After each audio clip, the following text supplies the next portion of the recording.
Salam hər kəsə. İmtahana düşən mövzulardan biri də bu direct indirect speech-dir. Çox asan mövzulardan biridir.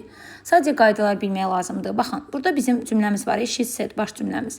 Buradakı biz birinci addım, yəni nə etməliyik, nə etməməliyik ona baxsaq rahat şəkildə işləyə bilərik. Baxın, burada olan feilim, yəni zamanı said heç bir şəkildə dəyişə bilməz. Yəni said-i götürüb də say-zalaya bilməzsiniz. Ya da variantlarda məsələn burada she has veribsə onu çıxmalısınız.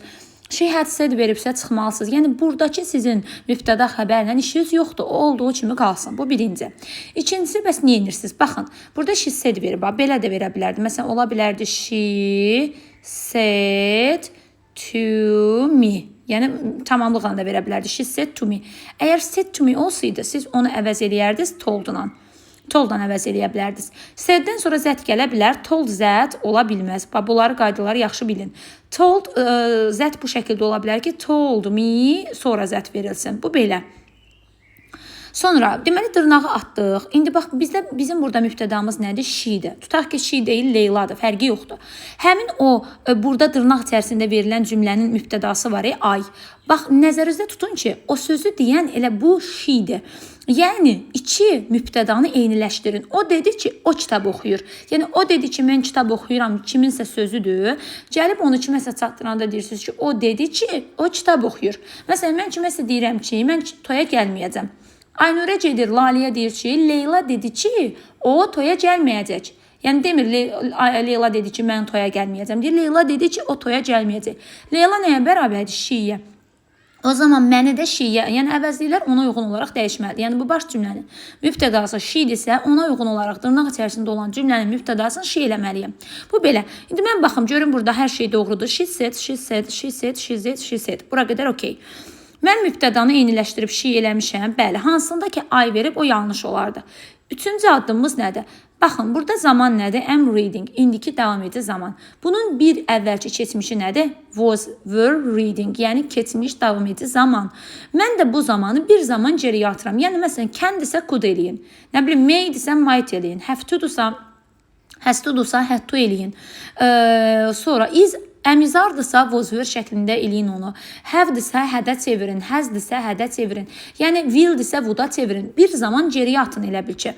İndiki sadə zamansa keçmiş sadə zamana atın. Play desə played eləməlisiniz də. Bunu başqa nə etmək olar? Played-i nə etməlisiniz? Had played.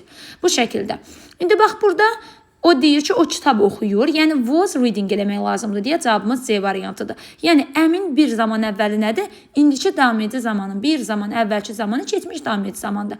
Sonra siz eləməlisiniz zaman zərflərini dəyişməlisiniz. Məsələn, baxın, cümlədə this var, onu zətə çevirirsiniz, işarə əvəzli. These, those-a çevirirsiniz.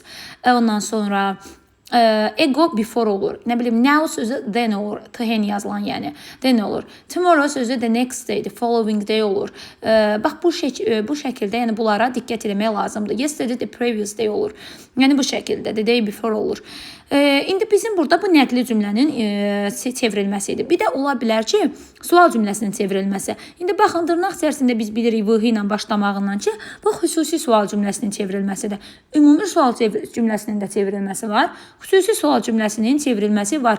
Ümumi sual cümləsi nələrindən düzəlir? Əmizar, was, were, modal feillər, do, does, did, have, has, had, will, shall və sair. Yəni ümumi sual cümləsi deyəndə, bax bu hissə var, məsələn, do you live? Bax bu ümumi sual cümləsidir. Do-la düzəlib və ya olmasa. Yəni biz buna bəli, xeyirlə cavab verə bilərik. Do you live? Sən yaşayırsan, məsələn, hə ya da yox deyə bilərəm. Sən burada yaşayırsan. Amma harada sözü gəldisə onun qarşısına where, who-larla, how-larla başladısa o xüsusidir. Niyə görə xüsusidir? Ona xüsusi bir cavabı var. Yəni ümumi hə, ümumi cavab nədir? Hə, yox. Bəli, xeyir. Yes, no. Yes, no deyə cavab verə bilməyəcəyimiz xüsusi cavab tələb edən hər bir sual WH və how-la başlayır. Onlar da xüsusi sual cümlələri adlanır.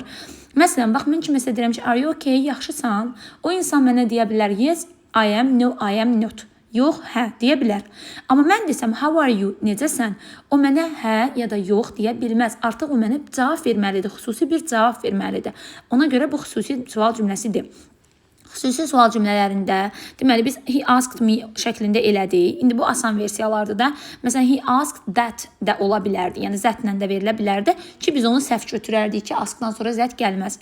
Sonra biz ortaya qoya bilmərik. Məsələn xüsusi sual cümləsində if where'ni xüsusi sualları qoymalıyıq. Yəni hamısında görürsüz where'ni qoyub.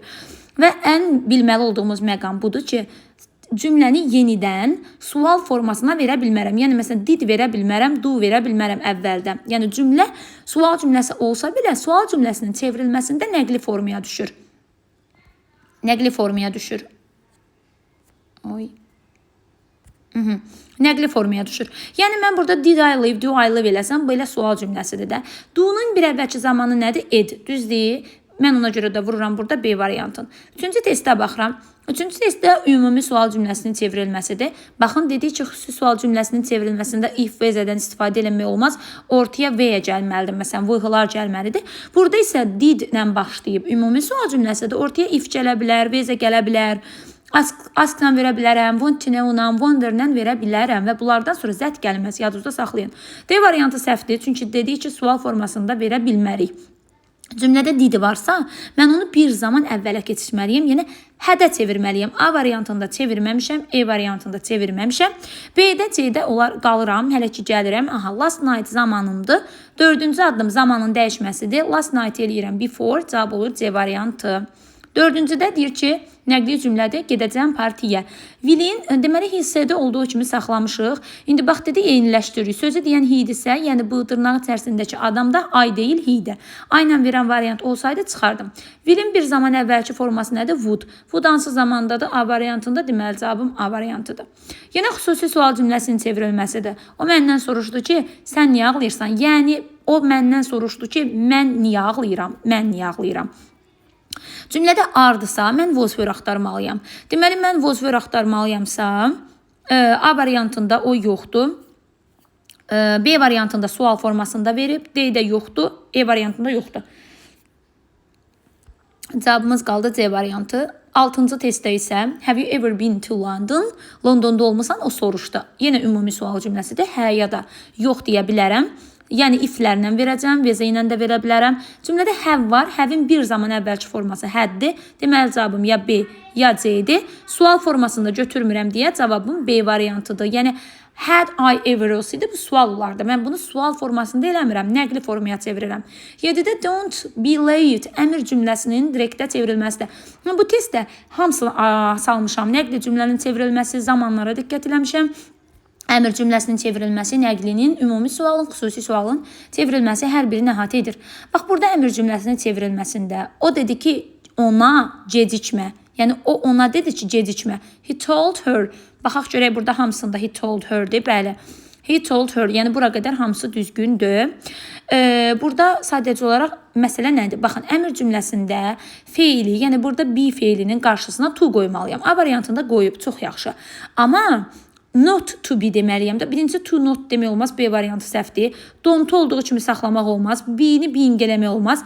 Yəni mən burada inkarlığı do-ya vermirəm ki, təzədən nota verirəm də. Deyirəm not. Feilimi də to feilində formasına gətirirəm. Not to be late.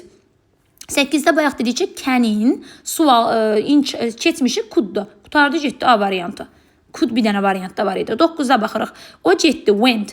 Went-in bir əvvəlki zaman forması had gone-da. Bax, had gone-da C variantı. Had been going deyil. Had gone. Yəni, had-i sadəcə went-i burada eləyirəm getmişdi. Had gone formasını da. Last-ı da eləyirəm before. Yəni, ümumiyyətlə burada last-ları saxlayıb. Bu da səhvdir. 10-cuda isə xüsusi sual cümləsidir. Ortaya venləri vermişəmsə düzdür. If vəzəni verə bilməzdim. Will'in keçmiş zaman forması would-dur. Heç bir variantda would yoxdur. Bir dənə A variantında var deyə A-nı götürürəm. Sual formasında olsaydı, məsələn B-də when would I return, onu götürə bilməzdi. Çünki cümlə sual olsa da onu çevirəndə nəqli formada götürürsünüz. Yəni, vasitəli vasitəsi nitq barədə bütün hər şey düşə biləcək şeylər bunlardan ibarətdir. Bunlardan ekstra, qeyri-adi bir şey düşə bilməz.